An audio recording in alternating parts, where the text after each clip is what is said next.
নানা নিষেধাজ্ঞার পরও ২০০৩ সাল থেকেই ঢাকার অলিগলি এমনকি প্রধান সড়কগুলোতেও দাপিয়ে বেড়াচ্ছে ব্যাটারি চালিত অটোরিকশা। যানজট বাড়ানোর পাশাপাশি প্রতিনিয়তই ঘটাচ্ছে দুর্ঘটনা।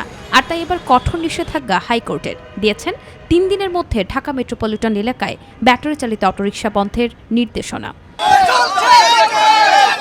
এমন নির্দেশনার পর থেকে রাজপথ অবরোধ করে বিক্ষোভ করছেন অটোরিকশা চালকরা। ব্যাটারি চালিত অটোরিকশা বন্ধ করা হলে আক্ষেপ নিয়ে চুরি ছিনতাই এমনকি ডাকাতি করার হুমকি তাদের। এখন যদি অটো বদ্ধ করিয়া দে দিনে রাইতে যে কিনো আনো আবার চুরি ছিনতাই রাজধানী কিন্তু শুরু হয়ে যাবে। আমরা দাবি পূর্ণ না হলে আমরা রাস্তা ছাড়বো না। তবে মহাসড়কে রিকশা নিষিদ্ধ করে আলাদা রোডম্যাপ তৈরি করে দিলে আন্দোলন তুলে নেয়ার কথাও জানান তারা। আমাদেরকে আপনারা রুট ম্যাপ করে দেন, এই রুটে যাওয়া যাবে না, আমরা এই রুটে যাব না। কেউ দেনা করিয়া কিনছে অটো, কেউ সুদের বলে কিনছে, কেউ সুমতির লোন নিয়ে কিনছে, কিন্তু এরা এই ঋণ কি দিয়ে পরিশোধ করবে? এর কিস্তির টাকা কে দিব?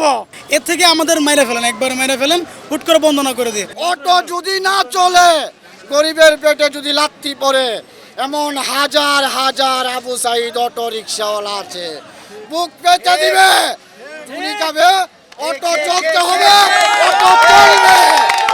এদিকে অটোরিকশা চালকদের সড়ক অবরোধকে কেন্দ্র করে চরম দুর্ভোগে পড়েন সাধারণ মানুষ, শিক্ষার্থী এমনকি রোগীরা।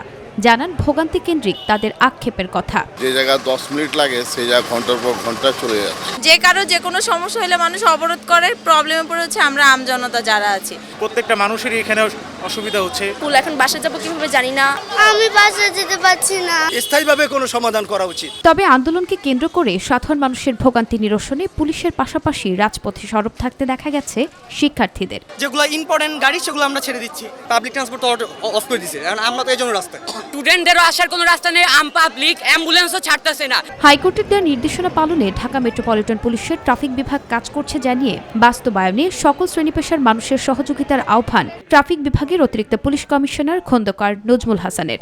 সর্বোচ্চ ধৈর্য নিয়ে আমরা এই কাজটা করছি। প্রত্যেকটা পয়েন্টে আমাদের প্রতিদিন কমপক্ষে 83 সর্বোচ্চ 110টা পয়েন্টে আমাদের এই অভিযানটা চলে।